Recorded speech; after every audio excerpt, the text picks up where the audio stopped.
Ajerami mole varo Zagujera Eshurami mole val malro Agujerami loje varo Jevaro Aguje moram jevaro Meram Sheiram Adjer. Bénissons le Seigneur pour les hommes qui sont sur cette montagne. Vous êtes des hommes valables et valeureux. Amen. Amen. Mais il ne faut pas oublier l'héritage que Dieu nous a donné sur la montagne. Amen.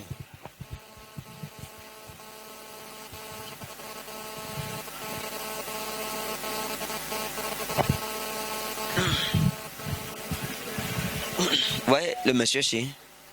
Vous le voyez? S'il écoute mes conseils, vous verrez ce que Dieu fera à travers lui dans notre nation. Amen. Lui, s'il écoute mes conseils.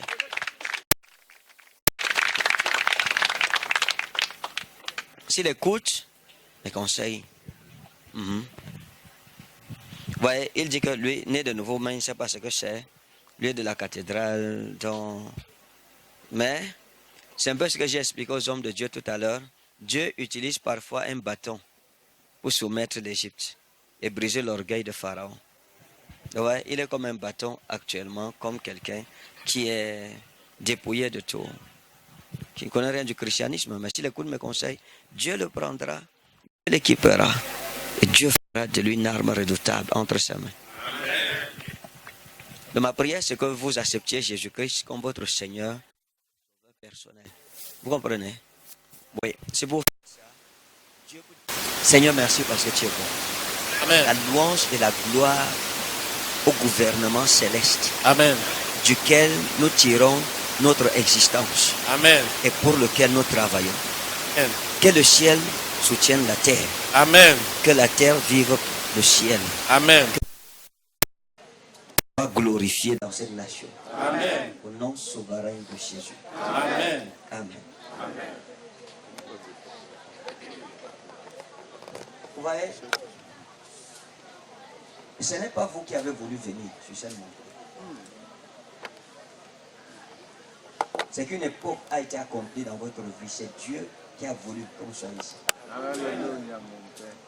Parce que si vous n'étiez pas venu sur cette montagne, vous ne traverseriez pas la moitié de l'année 2020. Vous alliez mourir. Vous alliez mourir. Je vous dis la vérité. Mais Dieu, voyant le plan de Satan contre vous et connaissant ses plans pour vous, a tout fait pour que votre mère vous amène ici. Amen. Et vous êtes venus. Maintenant, soyez fertiles de cœur pour écouter le conseil que Dieu donnera à travers le vermichon que je suis pour votre préservation. Au lieu du mal que le diable a préparé pour vous, c'est le bien. Amen. C'est le bien qui vous arrivera. Mon Père. Merci. Et chacun de nous ici, que Dieu nous préserve des plans de Satan. Amen. Regardez, vous vendez le téléphone où? À l'avenue Kennedy. Avenue Kennedy. Et c'est quelqu'un qu'on connaît comme qu'on appelle Alphonse. Est-ce que c'est quelqu'un qu'on appelle Alphonse dans votre entourage? Je peux remarquer parce qu'il y a trop de sobriquets. Hein? Est-ce qu'il y a quelqu'un que vous appelez Alphonse? Hein? Vous connaissez quelque chose comme Brice ou c'est Fabrice ou c'est Brice ou c'est Fabrice? Je connais Brice. Brice? Oui. Hein? Est-ce qu'il vend le téléphone? Est-ce qu'il est dans votre entourage? C'est quoi vos rapports? Brice vend les accessoires et téléphones. Il vend les accessoires. Oui. Vous ne connaissez pas Alphonse? Alphonse? Il y a quelqu'un qu'on appelle comme Ndé. Oui, je connais Ndé. Vous le connaissez? Oui. Lui aussi fait quoi? Il vend les accessoires de téléphone. Il vend les accessoires de téléphone. D'accord. Je vais vous expliquer quelque chose.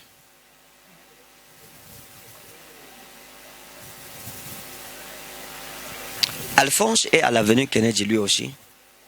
Il est comme un négociateur, Il fait un démarcheur. un démarcheur. Oui.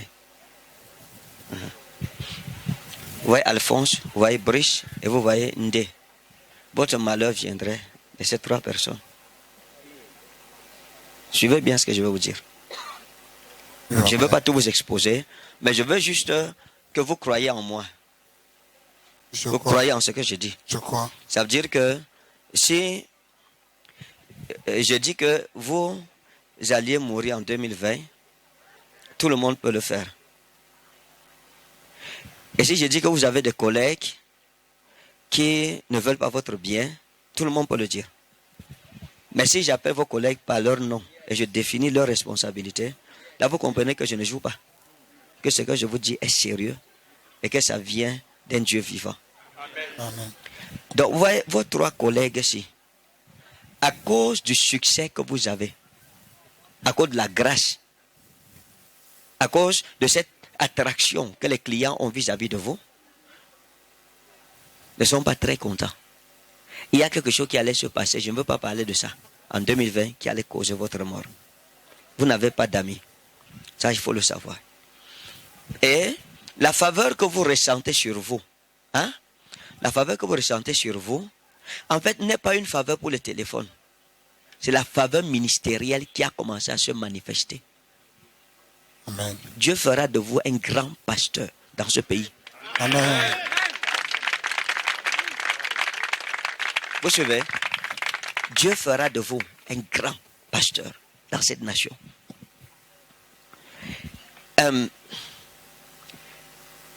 Quand vous voyez votre vie, vous êtes un miracle. Vous vivez parce que Dieu vous a aimé et vous a sauvé. Vous comprenez? Amen. Mhm.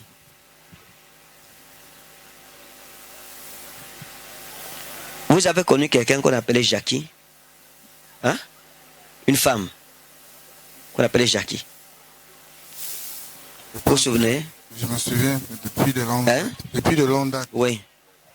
Cette Jackie, vous étiez sortis ensemble. Vous étiez allés dans un bar. Hein? Vous êtes assis dans une buvette. Et vous êtes assis dans la buvette pour prendre à boire. À l'époque, vous aviez un ami qu'on appelait Thomas. Hein? Vous avez un ami qu'on appelait Thomas. Et quand vous vous êtes assis avec cette Jackie que vous convoitiez, vous avez pris à boire. Et quand vous avez fini de boire, vous êtes retourné, vous vous êtes senti un peu mal. Vous avez des problèmes de ventre. Hein? Oui, Vous avez eu des sérieux problèmes de ventre. oui. Après, vous avez pris des petits traitements, des petits médicaments, et le mal est parti. Mais jusqu'à aujourd'hui, vous ressentez de temps en temps le même mal dans votre ventre. Oui, mon père. Ce jour, vous avez été empoisonné. Est-ce que vous comprenez? Oui, mon père. Vous ne le saviez pas. Vous avez été empoisonné ce jour. Et vous buviez la 33. C'est 2,33. Une pour vous, une pour Jackie. Elle vous a empoisonné. Parce que pendant que vous étiez avec elle, votre téléphone a sonné, vous êtes sorti prendre le téléphone. C'était votre ami Thomas qui vous appelait. Lequel Thomas ensemble, vous n'êtes plus aujourd'hui. Et ce que je veux dire, c'est quoi? C'est que l'ange de Dieu vous a gardé jusqu'à aujourd'hui. Vous êtes vivant parce que Dieu est avec vous. Donc, c'est le temps de vous engager. Si vous vous amusez à désobéir, je vous dis la vérité par l'Éternel, vous ne traverserez pas la moitié de 2020. Donc, sur cette montagne, humiliez-vous et cherchez la face de Dieu. Dis-lui, je m'abandonne à toi, je veux te servir. Délivre-moi de mes ennemis et vous verrez. Quand vous retournerez de la montagne, quelque chose va se passer à l'avenue Kennedy. Il y aura un problème là-bas. Dieu va vous montrer les cœurs autour de vous. Et vous saurez que vous avez croisé un prophète sur le mont Kolafamba. Amen.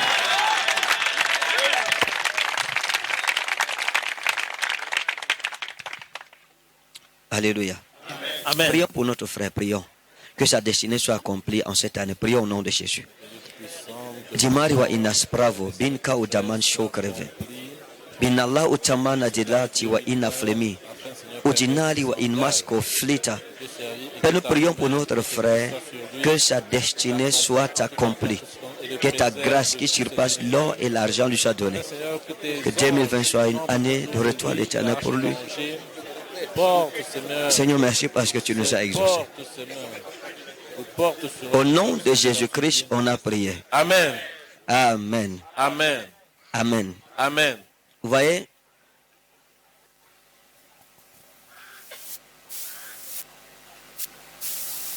j'ai vu quelqu'un qu'on appelle Pierre. Hein? Non, c'est pas vous, je parle à lui. J'ai fini sa prophétie. J'ai vu quelqu'un qu'on appelle Pierre. Vous comprenez? Et Dieu m'a dit de vous dire que ça, c'est le seul ami que vous avez. C'est la seule personne qui est juste, que l'Éternel a trouvé à l'avenue Kennedy. Hein? Oui, mon père. Pierre, c'est le seul ami, la seule personne en qui vous pouvez avoir confiance. Le reste là ne vous aime pas. Oui, mon père. Que Dieu vous bénisse. Merci, mon père. Amen. Alléluia. Amen. Ok, donc, vous voyez, les hommes, nous aimons Jésus, c'est pour ça que nous sommes là. Et je voudrais vous exhorter à la prise de responsabilité. Qui est marié ici? Et qui va se marier bientôt? Alléluia. Amen. Et qui ne se mariera jamais?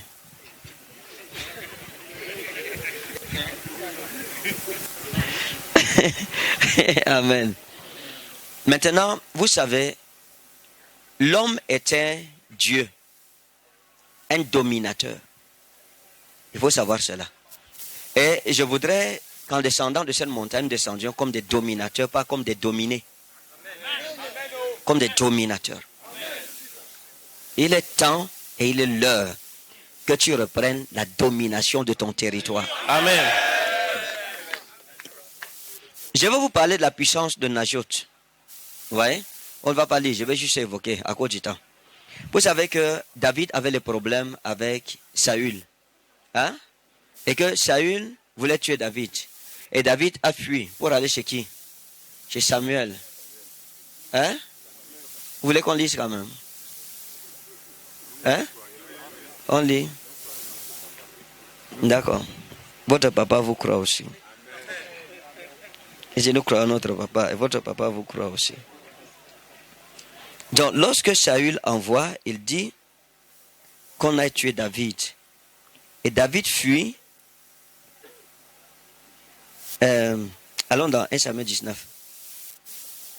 À partir du verset 18.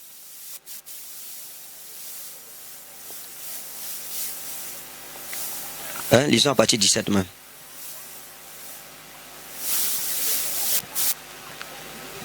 Hein? 1 Samuel 19, à partir de 17.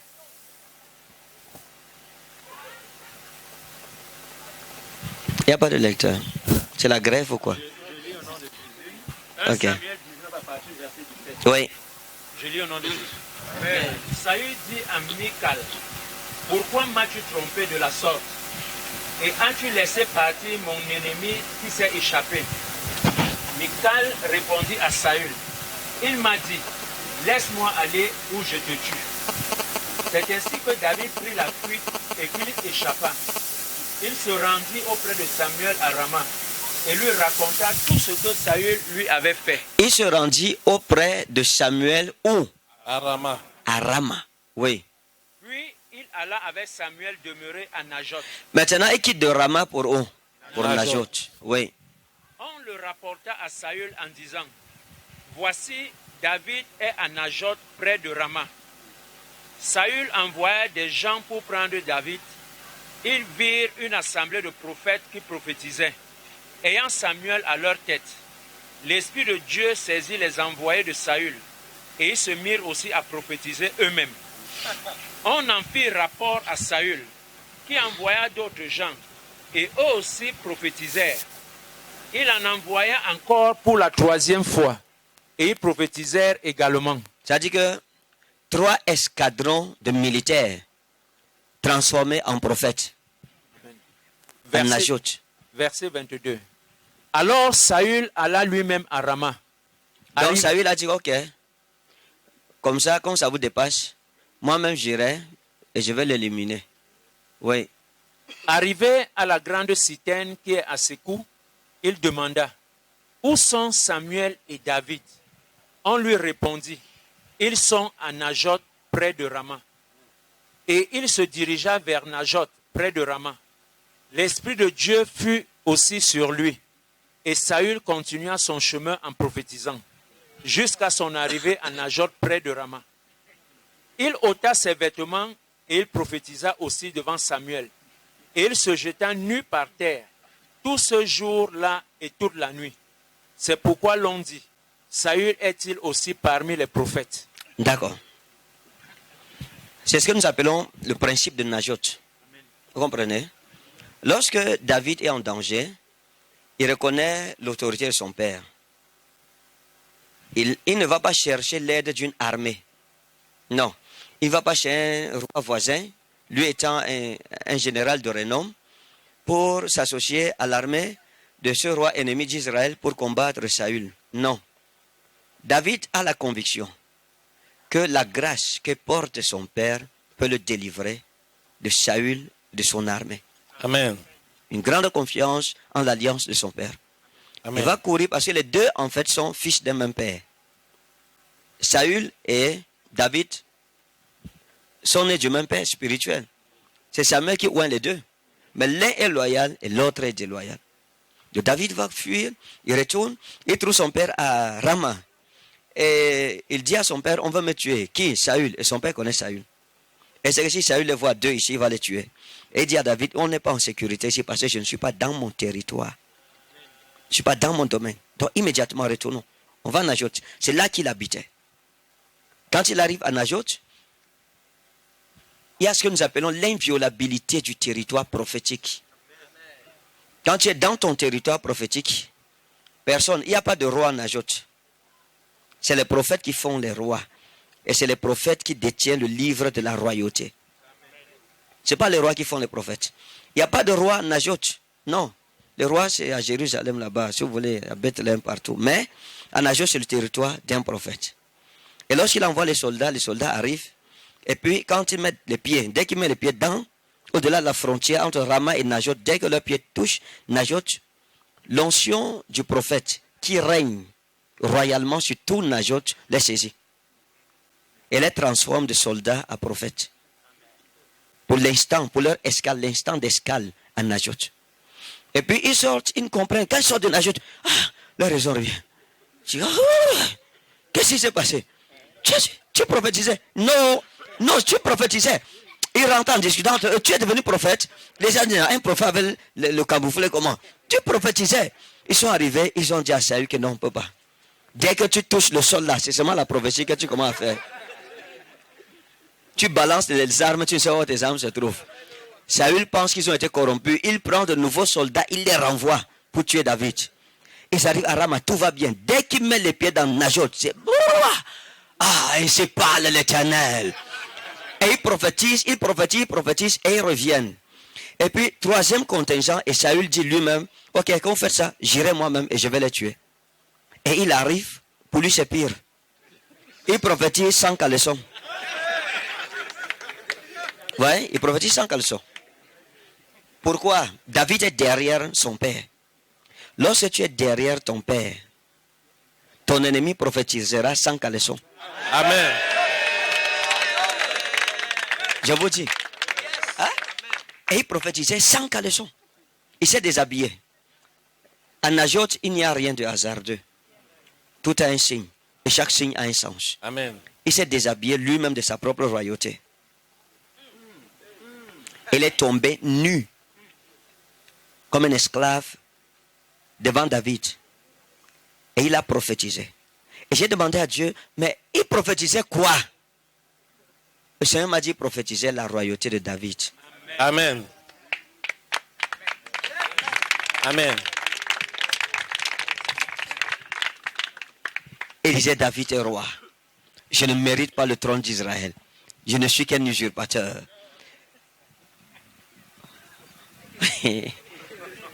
Jesus. Donc, et à Najot, on ne pouvait pas toucher Samuel. C'est pas possible. Chacun de nous a son Najot. Amen. Il y a un domaine que Dieu a préparé pour toi. Amen. Où quand tu arrives, ta destinée s'accomplit seule. Amen. Mais lorsque tu es hors de ton domaine, tu es en danger. Donc chacun de nous doit prier pour dire, Seigneur, révèle-moi où se trouve mon Najot. Amen. 2020, je veux tout faire à Najot. Je ne sors plus de Najot. Rama, ce n'est pas Najot. Jérusalem, ce n'est pas Najot. Quand tu n'es pas dans ton Najot, tu seras esclave. Amen. Tu ne seras pas en sécurité. Les flèches et les plans de tes ennemis prospéreront contre toi. Il y a un domaine pour toi. Amen. Il y a une position spirituelle pour toi. Amen. Tant que tu ne retrouves pas ta position prophétique, ta destinée prophétique ne parlera pas. Elle t'attend à Najot. Amen. Demande à ton voisin, où es-tu? À Najot, où tu vois quelqu'un même? Parfois tu vois quelqu'un.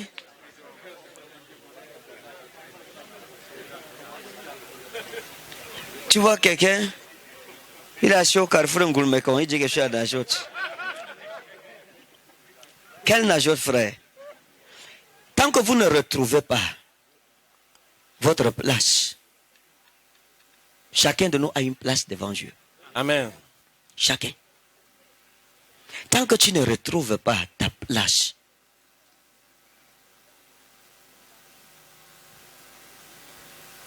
ta vie sera une vie d'esclavage. Je bénis Dieu. Il y a des gens qui meurent sans retrouver leur Najot. Que ce ne soit pas ta portion. Amen. Il y a des gens qui retrouvent leur position réelle devant Dieu quand ils sont déjà vieux. Vérité. Hein? Et ils en profitent peut-être pendant 1 an et demi, la mort les prend. Toute leur vie, ils ont été esclaves parce qu'ils étaient hors de leur Najot. Quel est ton champ de prédilection? Quel est ton domaine? Sur cette montagne, ma prière, c'est que Dieu t'aide à retrouver ton domaine. Amen. Que Dieu t'aide à retrouver ton domaine. Amen.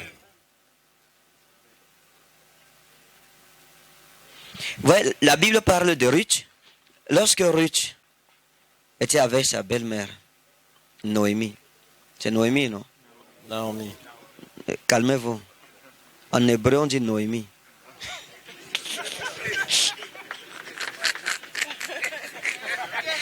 Ouais, je vous ai dit d'apprendre l'hébreu, vous ne voulez pas. Voilà alors.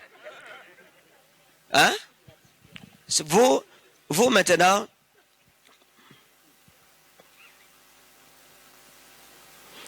vous savez qu'on appelle ça la métonomasie. Hein? Vous connaissez la métonomasie, non? La métonomasie, c'est la traduction d'un nom d'une langue à une autre. En anglais, God. En français, Dieu. En espagnol, Dios. En grec, Theou. C'est ça la métonomasie. Donc, Noémie. Noémie. En français, ça donnait Naomi. Donc, lorsqu'elle était avec Ruth, ils sont rentrés en Israël et ils n'avaient plus de possession. Et la Bible dit que, comment on l'appelait? Boaz. Boaz avait son champ. Et Noémie allait dans le champ de Boaz. Elle passait, elle a vu le champ de Boaz. Et puis, elle est entrée dans le champ de Boaz. Et elle s'est couchée au pied de Boaz. Le matin, Boaz s'est réveillé. Il voulait se fâcher. Il a vu une belle figure. Ça l'a calmé un peu. Il a dit que toi, tu viens d'où? Elle a expliqué, je suis de telle famille et tout. Boaz a dit, ok, travaille dans mon champ. Elle a travaillé le soir, elle lui a donné du grain à moudre. Elle est partie. Quelques jours après, ça s'est répété. Sa belle-mère lui a dit, l'homme là, tu dois l'épouser, fais tout. Et elle a fait, elle a été habile, Dieu l'a aidé. Et puis, elle a eu son champ. Écoutez, frère. Il y a des hommes qui vivent sur la terre sans leur champ. Ils n'ont pas retrouvé leur champ. Ce champ était le chant de Ruth. C'était le chant de sa destinée. Par ce chant, elle est devenue l'ancêtre du Christ, quoiqu'elle soit païenne. C'est l'ancêtre païenne de Jésus. Parce que Boaz était l'arrière-grand-père de David, le grand-père d'Isaïe, son père. Ce chant était sa possession. Elle a su que le champ-ci, je ne peux pas travailler dans ce champ comme un esclave. C'est ma possession. Lorsqu'elle arrivait, les servantes qu'elle a trouvées dans le champ de Boaz lui disaient, mais toi, tu viens même d'autant, mais c'est même qui, oh. Mais après, elle est devenue leur maîtresse.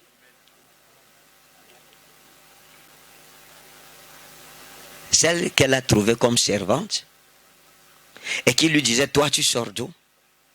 Elle a régné sur celle-là. Parce qu'elle a repris possession de son champ. Il y a beaucoup d'enfants de Dieu qui n'ont pas encore retrouvé leur champ. Et ils travaillent dans les champs des autres en tant qu'esclaves et ils vivent des miettes. Tu dois retrouver ton endroit. Amen. Tu dois retrouver ton champ. Amen. Où les autres viendront te trouver et travailler pour toi. Amen. Tant que tu n'as pas retrouvé ton champ, ta destinée prophétique, ne peut pas. Parce que Noémie, loin là-bas, était loin de son destin. Mais quand elle est arrivée en Israël, elle a retrouvé son champ.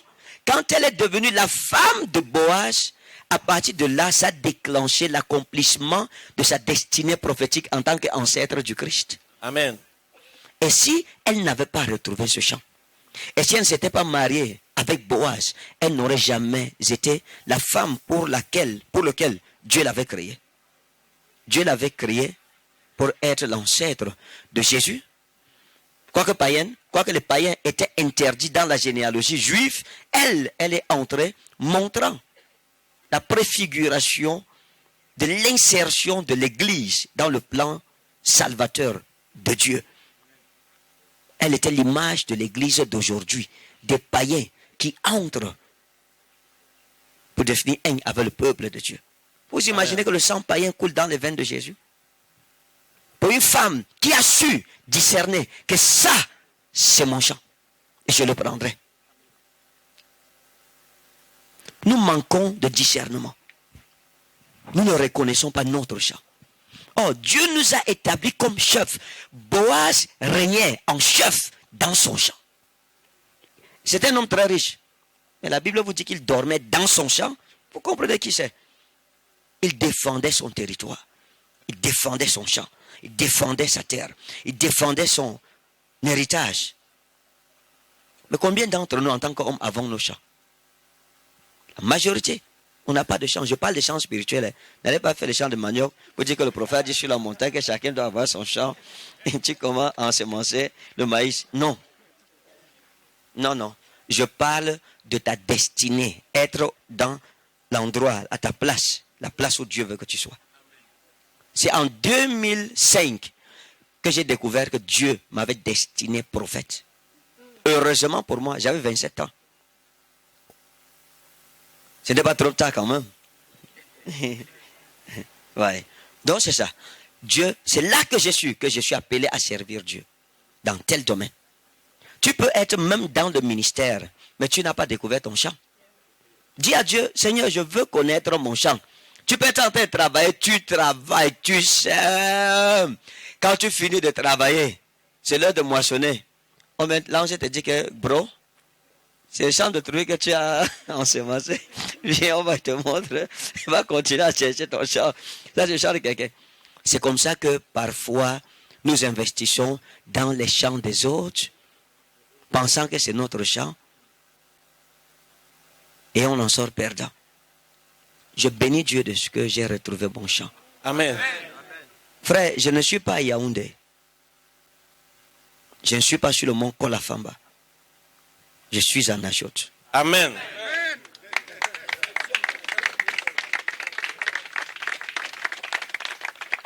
Comment savoir si j'ai retrouvé mon Nachot? C'est lorsque tout me réussit. Maintenant, vous regardez, c'est le principe de l'arbre vert. Il dit, heureux que celui qui ne s'arrête pas, celui qui ne s'arrête pas sur la voie. Non, non, qui ne s'arrête pas sur la voie des pécheurs, qui ne s'assied pas en compagnie des moqueurs, mais qui trouve son plaisir dans la loi de l'Éternel et qui la médite jour et nuit. Il est comme un arbre planté auprès d'un courant d'eau, qui donne son fruit en sa saison et dont le feuillage ne se flétrit point. 2 points. Tout ce qu'il fait lui réussit. Bon, maintenant, quand vous regardez, il dit il est comme un arbre planté près d'un courant d'eau. Où es-tu planté? Il y a une position pour que ta destinée explose. Tant que tu ne retrouves pas cette position, tu ne peux pas. Si cet arbre était planté au milieu d'un gros désert, il en mourrait. Ou s'il était planté auprès d'une flaque d'eau, il en mourrait. Il y a une place pour chacun d'entre nous.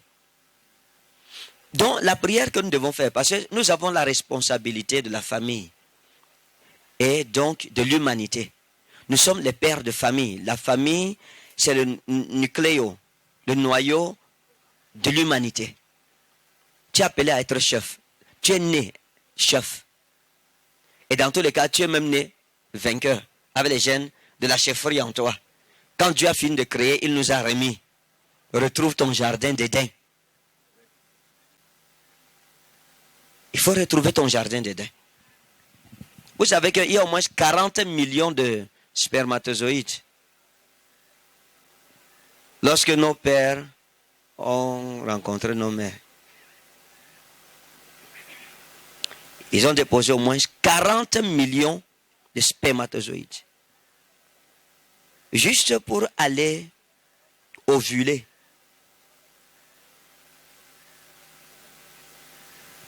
Nos mères.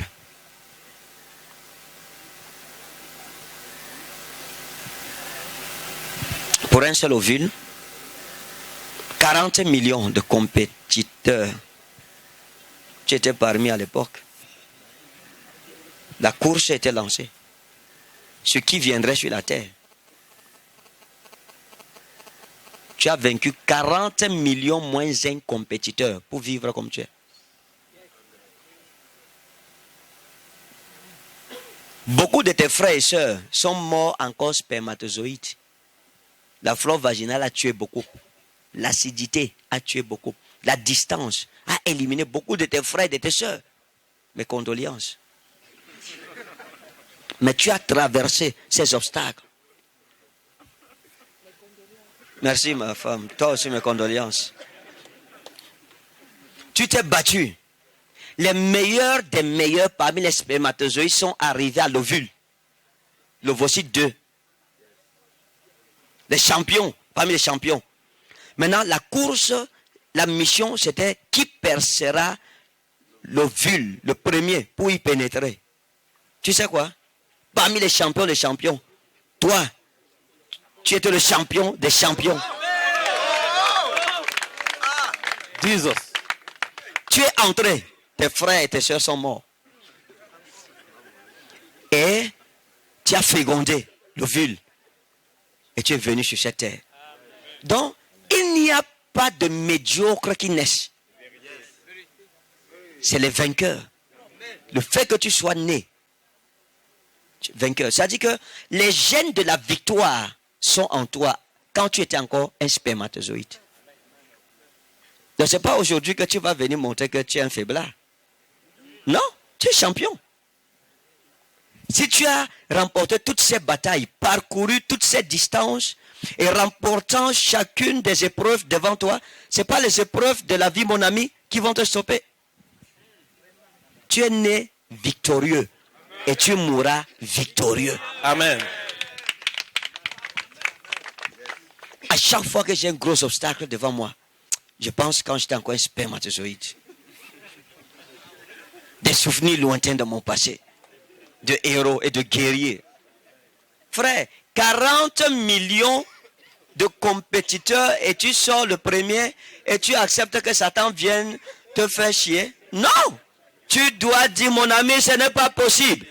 J'ai les germes des conquérants en moi. Amen. 2020, année de grandes conquêtes. Amen.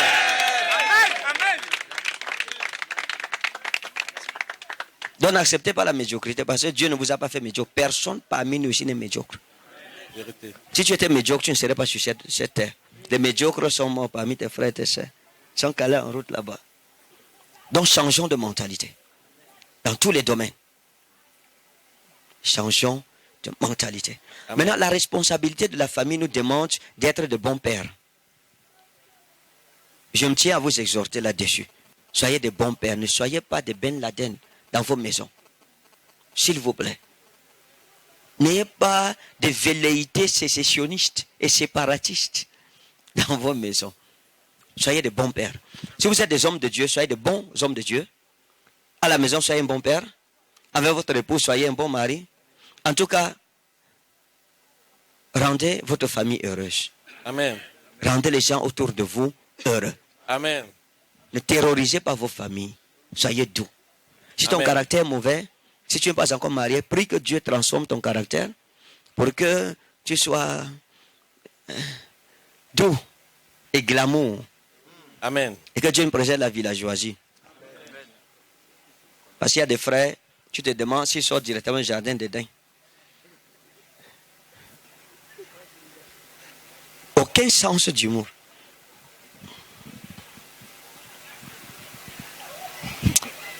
Aucune douceur. C'est-à-dire que le gars est violent. Et si tu lui parles, il va te dire que n'as-tu pas lu, frère, depuis le temps de Jean-Baptiste jusqu'à nos jours le royaume. C'est les violents. Ils n'en ont pas. Tu demandes, bon frère, c'est pour ça que je l'ai giflé. Sa bouche parlait trop. Et conformément à l'écriture, je lui ai donné ma vache guérie. Tu vois qu'elle parle encore. C'est une non, c'est pas bon. Quand Dieu te donnera une maison, honore ta maison. Amen. Sois un peu comme un lion dans son harem. Défends les portes de ta maison. Défends les portes de ta famille. Prends soin de tes enfants. Amen. Éduque-les. Aie des moments pour jouer avec eux. Et tout ça, rends-les heureux pour leur avenir. Amen. Plusieurs d'entre nous n'avons pas connu l'amour parental.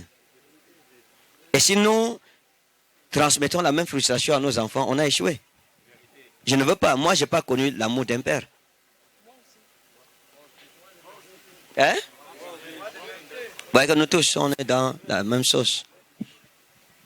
Oui, la majorité. Ma mère, vraiment, elle m'a montré un grand amour. C'est une femme extraordinaire, mais sévère. Dieu a changé ma mère. Quand je la vois aujourd'hui, je dis que la vieillesse, vive la vieillesse. La vieillesse agit.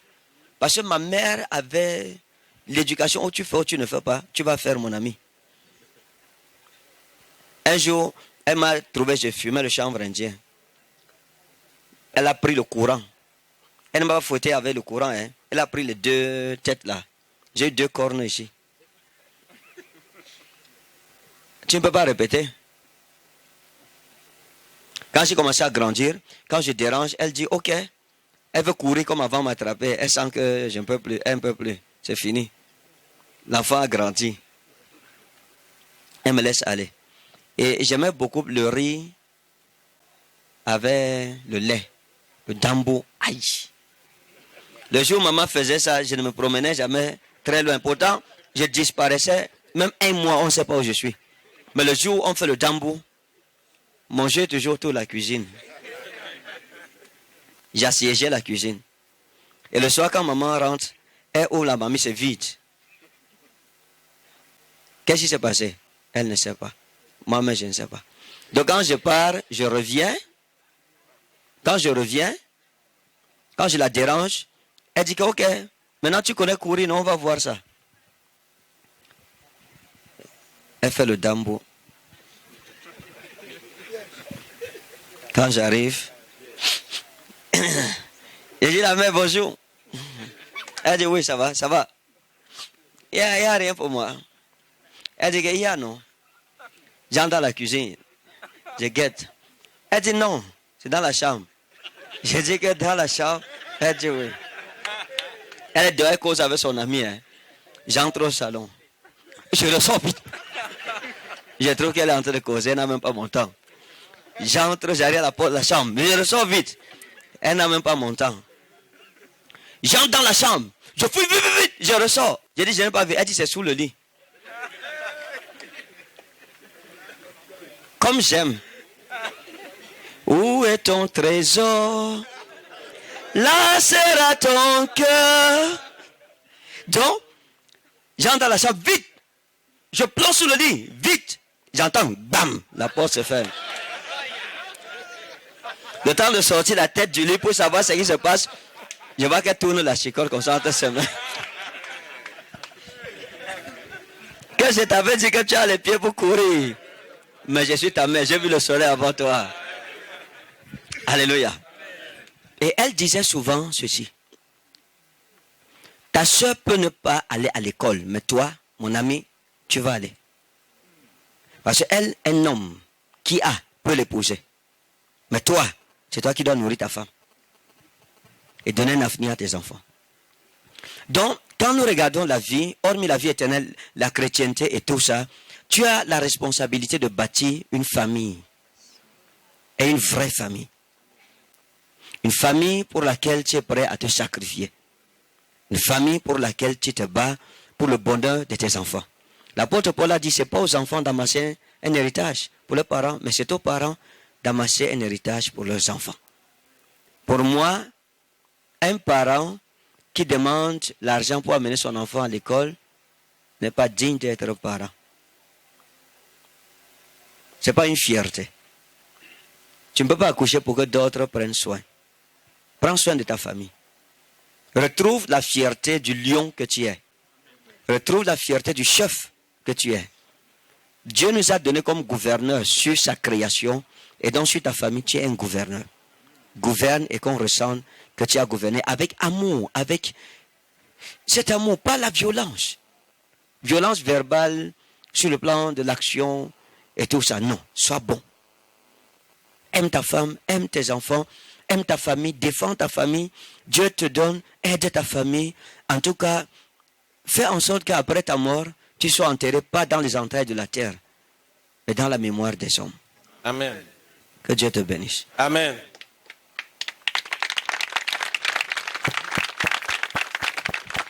On va juste prendre quelques questions. S'il y a les questions. Et on va laisser préparer pour 18h.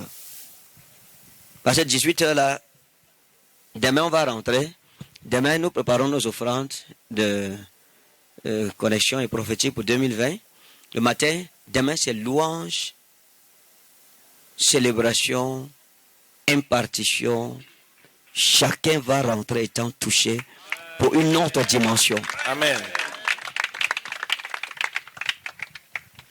Dieu nous a bénis avec le beau temps. Et depuis que je viens sur cette montagne, chaque samedi il pleut. Chaque dernier jour, il pleut. Hein? Chaque dernier jour, nous sommes arrosés. Et je crois que ça veut simplement dire que Dieu nous dit oui. Amen. Allez, oui.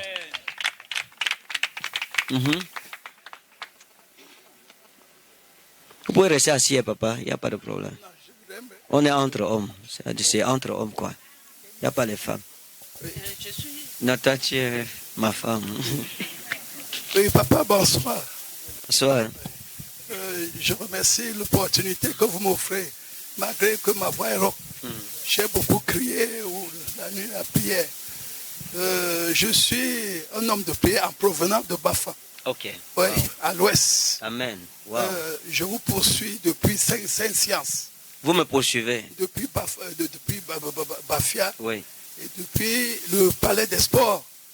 Et en plus, même à l'église, l'autre jour que nous étions ensemble. Père, je suis dans une prison mystique depuis belle lurette. Lorsqu'on m'installait comme héritier de mon père à la chefferie, j'ai décidé de mettre fin à la tradition à l'ouest dans ma famille. Et depuis ce temps, je suis le numéro 1 à battre dans mon village. Et de deux, tout est vissé pour moi. Ma dernière facture, je suis dans une prison mystique depuis 14 ans. J'ai prêté de l'argent de gauche à droite. Même ma femme est partie avec tous les enfants parce que j'ai prêté plus de 7 millions. Un monstre pharaon m'a passé un bon de commande.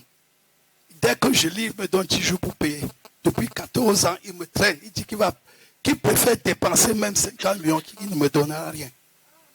Père, je viens franchement mettre à genoux devant de vous pour que vous puissiez me sauver de Non, cette devant bataille. Jésus. Hein. Devant Jésus. Moi, mon Père. quand on voit à genoux, là, c'est mauvais sur moi. Ouais. Relevez-vous. C'est devant Jésus, sincèrement. Moi, je suis rien. Devant Jésus. Oui, j'ai dit que je ne peux pas prier sur ça. Dieu m'a dit de ne prier sur personne en dehors de demain. Amen. Amen. L'impartition, parce qu'il m'a dit qu'il a exaucé toutes nos prières. Amen. Merci Seigneur. Vous comprenez? Merci Seigneur. Dieu a exaucé toutes nos prières. Donc, je ne peux pas prier pour quelque chose qu'il a exaucé. Je vais aussi économiser mon énergie. Amen. Je vous ai dit ça depuis. Amen.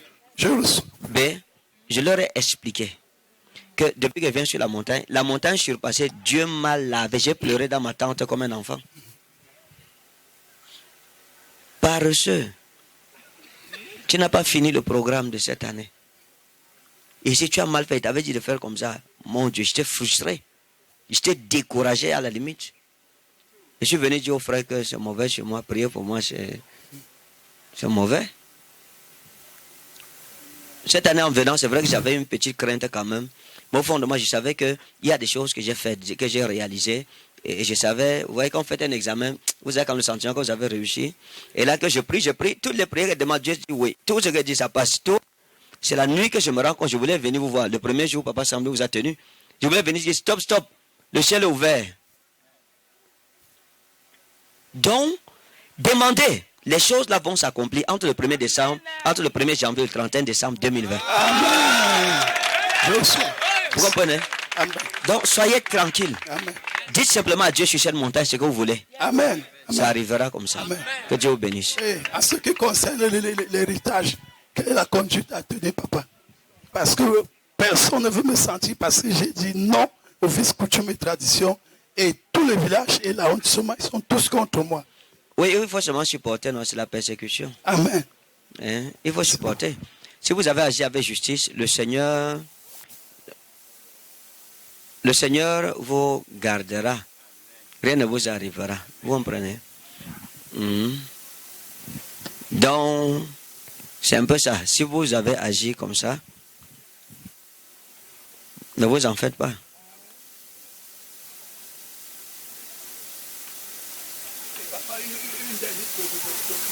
Oui. Comme je suis un homme de prière, je rassemble régulièrement les gens à Bafang pour la prière. Moi-même, le Seigneur, puisque j'ai déserté la mission catholique depuis 23 ans. Parce que quand ils m'ont fait comme ça en 2016, je suis parti dans une église réveillée à 100 000 miles. Je me suis baptisé. Ils m'ont dit que j'ai le don de la guérison divine. Depuis ce temps-là, je rassemble les gens, je prie pour eux à Bafang. Mon souhait, papa, j'aurais souhaité que vous puissiez ouvrir vraiment une église à Bafang pour que nous puissions persévérer. Oui, dans tous les cas, 2020, j'ai travaillé dans les zones Bamileke. 2020. Amen. 2020, on va beaucoup travailler dans les zones de l'ouest. Amen. Hein? C'est-à-dire toutes les zones Bamileke, la plaine Tikar, chez les Bamoun, tout ça, Fumban, Fumbot, ce sont, je serai là-bas. Ah, le Haut Kamen. Votre village, c'est quoi? Hein? Bapoutia Fonga, département de Hongam, arrondissement de Bakou, groupement Bapoutia Fonga.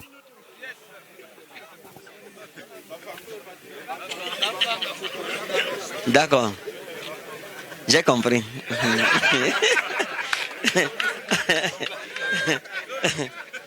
Je comprends mieux ça parce que c'est pas loin du grec.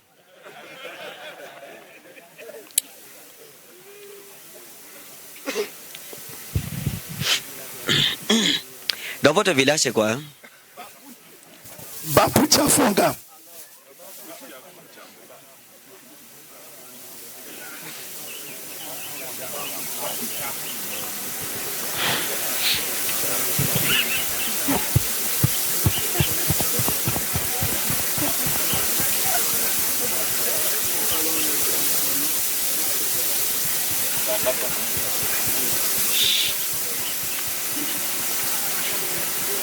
On vous appelle comment?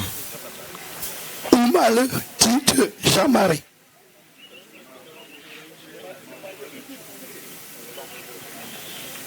Dite, pas Tite, Dite. Oumale, c'est le nom du premier chef de mon village.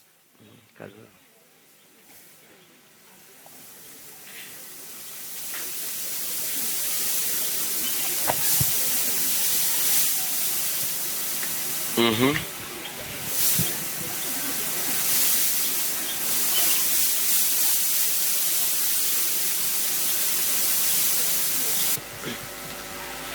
Dans votre village, il y a quelque chose qui s'est passé. Il y avait une femme. Hein? Oui, mon père. Il y avait une femme renommée dans les pratiques de la sorcellerie qu'on appelait c'est tuer sap. Hein? Oui. Comme tuer sap. C'est une tuer sap. Mais qui est déjà morte. C'est ma voisine qui l'a dit. D'accord. Jesus. Regardez. Parce que il dit que sa vie est bloquée, qu'il ne sait pas ce qui est. Hein? J'ai vu son nom dans un canari, dans la maison de tuer avant sa mort. Oui. Parce que si j'ai demandé votre nom pour me rassurer que ce que j'entendais, c'était vous. Amen. Hein? C'est ce que nous appelons le baromètre prophétique.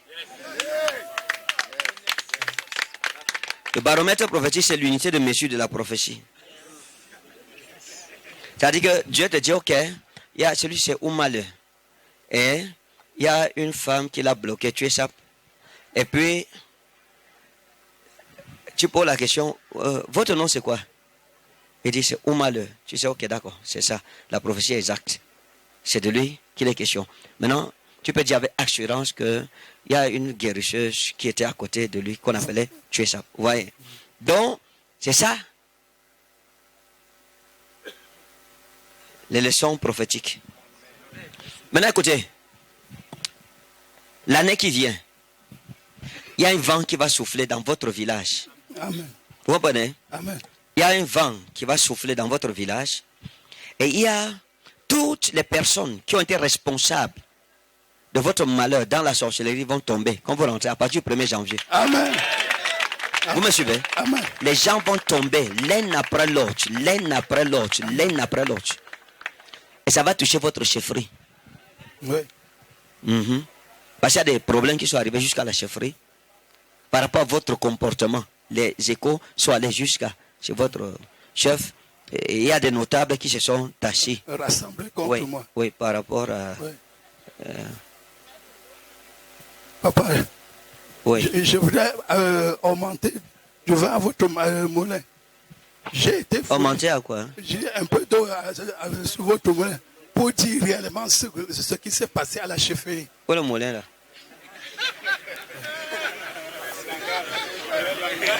Ça va, oui, allez-y. Merci pour le moulin. Ouais, tu viens sur la montagne, tu rentres avec ton moulin. Toi, tu es là. Toi, tu n'as pas de moulin. Oui, mon fils. Papa, ma plus grande colère s'est passée en 1996. Oui. Lorsqu'on m'a installé sur le siège de mon papa. Puisque mon papa était l'aîné du chef. Oui. On vient me retirer ici à Yaoundé pour dire que je dois être le secrétaire général à la chefferie. Mais le jour qu'on m'installe, le 25 mars 1996, on me demande une vie humaine. C'est là où je jure que je ne donne pas. C'est là où le combat a commencé. Et depuis ce jour-là, on me dit d'apporter 18 chats à la chefferie. Je ne donne rien. C'est là où le combat a commencé. Ça fait 23 ans. Écoutez, j'ai dit que le jugement de Dieu va vous accompagner. Amen. Vous comprenez? Amen.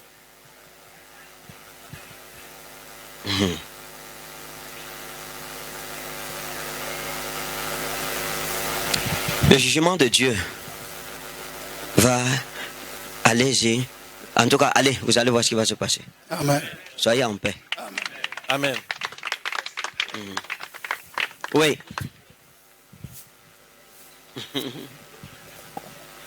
Bonsoir mon père. Bonsoir. Bon, le père n'est pas seul.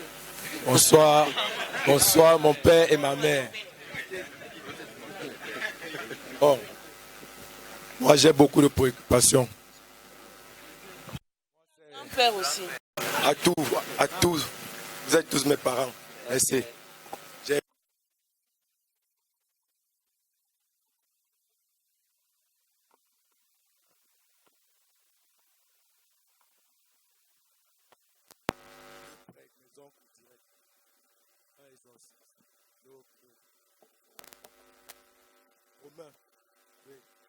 Bon, moi, je fais dans le football. Je me confie tout le temps à eux. Je fais des neuvaines. Ils me donnent des neuvaines. Je ne je ne ressentais rien. Tout le temps. Rien. Bon, je veux dire quoi? Il me disait toujours, appelle le Saint-Esprit. Je fais les neuvaines, j'appelle le Saint-Esprit. Je ne ressentais rien. Tant qu'au stade de football, ça ne donne pas. Rien. Je joue, je tourne en rond. Mais ma maman, elle m'a appelé, elle m'a dit, ma maman, elle-même, elle est catholique. Son amie l'a amené chez vous. Elle aussi, elle m'a tiré une fois au palais des sports. Elle me dit, mon fils, viens. Le match, tu fais quoi? C'était samedi. Elle dit, ouais, maman, j'ai mal dimanche, je suis fatigué, je vais aller jouer. Elle me dit, viens. Je dis, ok, il n'est pas un taxi. Elle me dit, viens, je vais payer. J'arrive. Au palais des sports. Je regarde, je prie. Je n'arrivais pas à prier. Je vous voyais, je prie, je regarde. Mon cœur battait. Je dis, ouais, Seigneur, je vais faire comment pour changer. Le signe de croix, on ne fait pas ici. On ne prie pas, je vous salue Marie. On ne fait pas le nom que on n'appelle pas. J'avais peur. J'ai dit à ma mère m'a dit, comment tu te sens? J'ai dit, je sens quelque chose. Je suis en train de ressentir comment quelque chose est descendu sur moi. Je suis rentré à la maison. Lundi, aux entraînements. J'ai été tout feu. J'ai commencé à... Le génie a recommencé, le génie d'avant, parce que je ne connaissais pas. J'ai recommencé à être plus fort. J'ai commencé à prier. J'ai commencé à imiter les prières de là-bas. Le dimanche que je suis venu au palais des sports. J'ai prié avec ma mère. J'ai prié. Les choses ont commencé un peu à revenir. Je suis venu avec toi, Meki. J'ai prié. On a acheté le mouchoir, on a acheté l'huile ouin. Vous avez acheté le mouchoir? J'ai acheté l'huile ouin.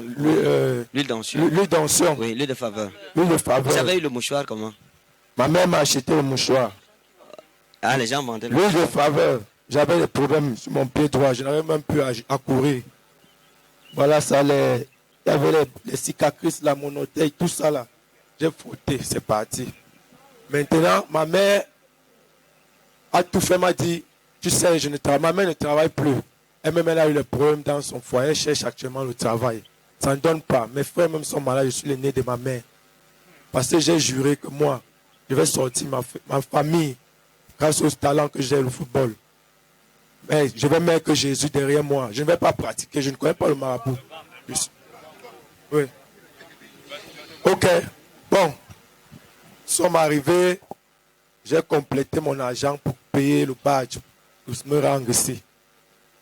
La première nuit que j'ai passée, j'ai prié.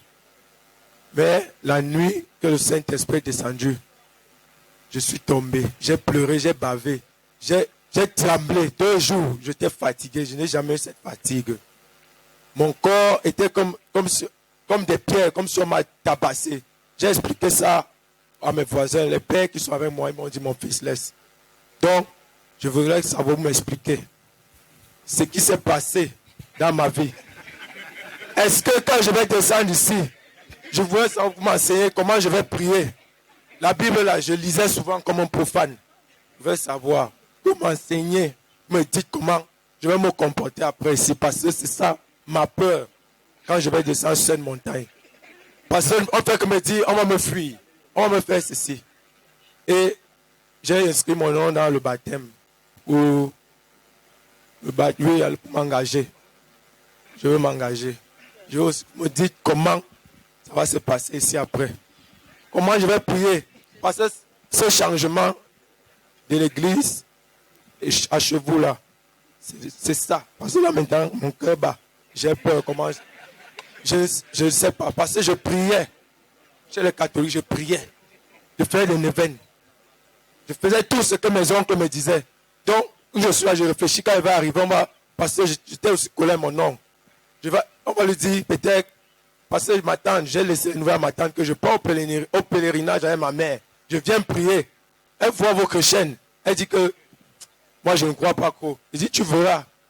Moi où je parle là, je vais rien te dire.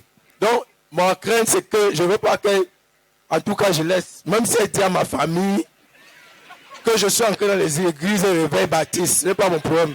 Je veux que vous me dites ici. comment je vais me comporter, comment je vais prier là-bas. D'accord. Ouais. Merci. Bienvenue dans ce royaume. Amen.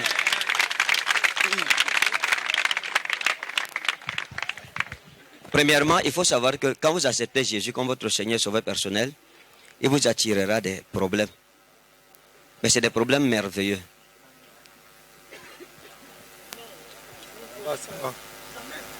C'est sa mère? Maman?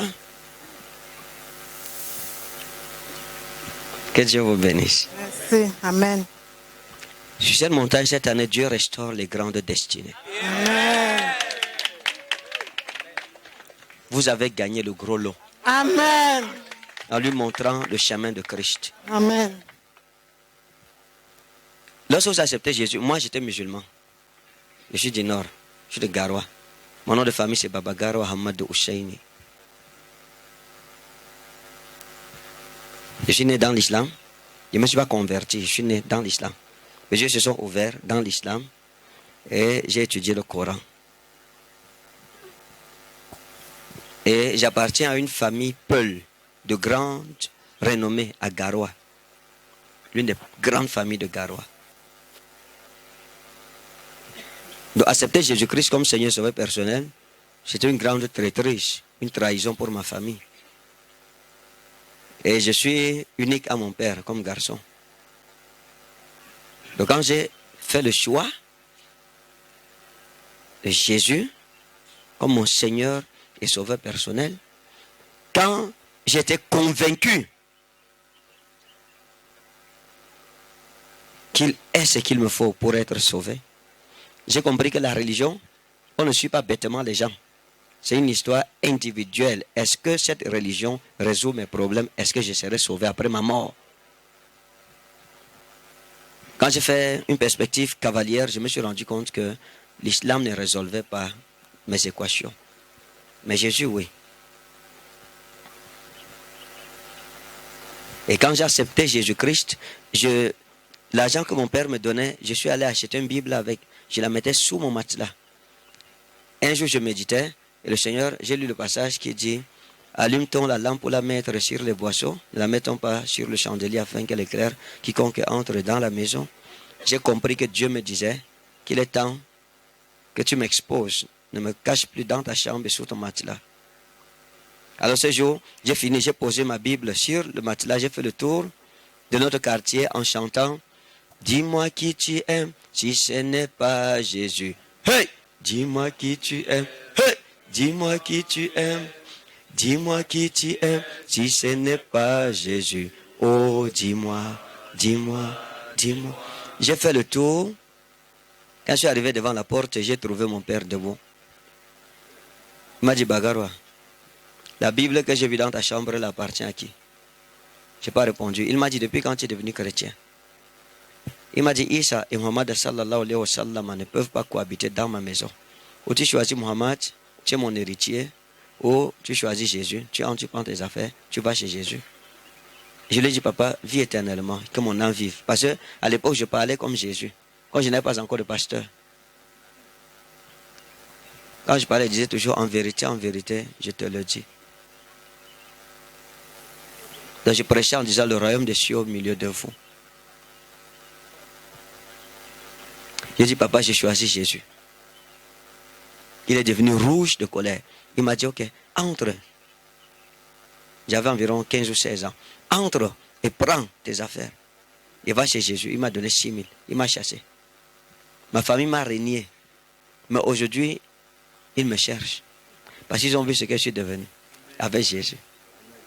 Donc, accepter Jésus-Christ sans être persécuté veut dire que votre foi n'est pas authentique. Si on vous persécute, ça veut dire qu'il est avec vous. Parce que Jésus fera de vous un sujet de contradiction pour votre génération. Donc, si on vous persécute, la Bible dit que réjouissez-vous lorsque vous serez persécutés à cause de moi. Donc, quand vous persécutez, c'est la joie. On a fouetté les apôtres. Un jour, ils sont quittés en dansant. On m'a fouetté à cause de Jésus. Oh non, je suis sauvé. Oui. Dans la persécution, c'est ce qu'il faut. C'est le témoignage que Christ habite en vous. Maintenant, vous persévérer dans quelle assemblée, quelle branche? C'est toi, mais qui? Hein? Maintenant, on va à Etomeki. Et toi, mais qui? Hein? Etomeki. Oui. Vous voulez dire quoi? Et toi, Meki? Le pasteur de toi, Meki, c'est qui? C'est le révérend Samuel. Il est où? Ok, prends, ça c'est mon ami personnel. Hein? Il faut le prendre. Prends-le. Tu vas me rappeler, je vais lui offrir une Bible d'études de Thompson. Amen. Hein? Tu auras des séances de méditation avec lui. L'année prochaine, on s'arrangera pour se rencontrer. Vous comprenez? Que Dieu vous bénisse. Amen. Merci. Tu vas lui acheter une Bible d'études Thompson. Bonne Bible. C'est dans les 18 000. À l'époque, c'est 18 000. C'est combien maintenant? 26 000. Hein? 24 500. Hein? 30 000, prends. Tu l'achètes comme ça. Jesus. Ça, c'est un futur prophète. Amen. Alléluia. Amen. Donc, que le Seigneur vous bénisse. Amen. Nous allons prendre une pause et on va revenir à 18h. Et nous sommes des dominateurs, ne l'oubliez pas. Oui, maman. Mon fils, mon papa, je tiens à remercier l'Éternel Jésus-Christ. Parce qu'il faut que je fasse ce témoignage aujourd'hui, si vous me le permettez. Oui, bien sûr, allez-y. Je veux d'abord dire merci à Jésus-Christ parce qu'il m'a permis de rencontrer ma grande amie et sœur. Parce qu'elle m'a beaucoup encouragée dans le chemin du Christ, Jésus-Christ. Parce que j'étais triste, j'étais toujours frustrée quand j'ai tout perdu dans la vie. Mon travail, tout, mais je peux dire même ma richesse. J'étais toujours là. Je priais la Sainte Vierge Marie. Elle me dit non, laisse la Sainte Vierge Marie. Prie à Jésus, tu verras. J'allais toujours chez son oncle, mon cousin direct. Il y a un petit truc qui m'a attristée et que j'ai oublié. Parce que quand la parole m'a touchée, comme si quand je lisais la Bible, Dieu me parlait. J'ai dit, ah, donc c'est comme ça. Ah, vraiment. J'ai eu une joie en moi inexplicable. Oui, tout simplement.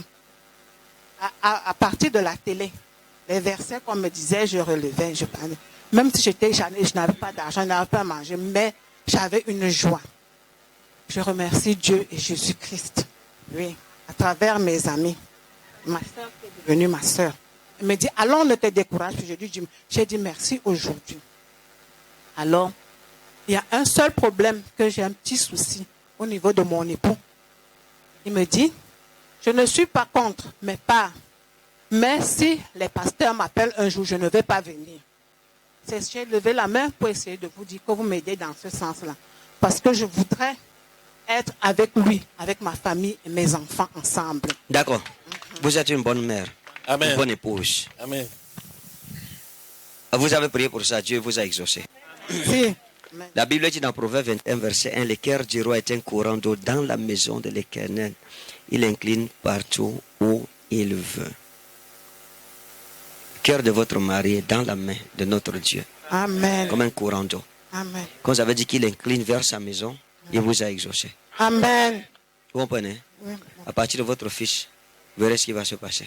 Que Amen. Dieu vous bénisse. Amen. Alors, shalom à chacun. Heureuse année 2020. Heureuse année de domination. Amen. Ça veut dire que les démons qui t'ont brimé, qui t'ont chichia, quand ils vont te voir, ils vont venir encore comme avant. Ils vont rentrer avec les queues coupées, enflammées d'un Amen. feu qui ne les laissera plus jamais. Amen. Alléluia. Amen. Que Dieu vous bénisse. Amen. Ajerami mole varo Zagujera Eshurami mole val malro Agujerami lo jevaro Jevaro